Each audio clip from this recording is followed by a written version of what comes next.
Meron lang akong i-share sa inyo.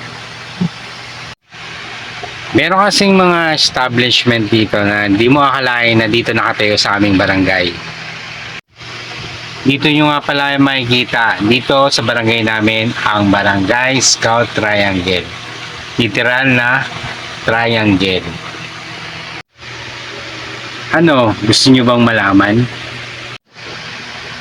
Tinulungan pala tayo ni Google Map para mahanap natin ang mga yon. Ayan na, start na tayo. Una sa listahan, ABS-CBN, GMA Network, Pinoy Big Brother House, PBB, World Scout Jamboree, ang Planta ng Yelo, Tube Ice, ang legendary na High Top. Nariyan din ang Pag-ibig Fund, nasa GMA Station. Civil Service Commission sa Panay Avenue. PhilHealth katapat ng ABS-CBN. Hindi mawawala ang Victoria Tower at Victoria Sports Aesthetic ang labas. M-Place Condo malapit sa ABS-CBN. Will Tower, Kuya Will, baka naman. Ang Burger Machine Office.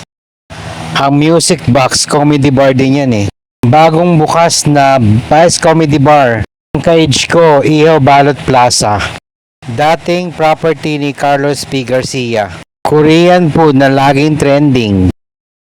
Doktora Vicky Bello, McDonald, Quezon Avenue. Ang walang kupas na National Bookstore.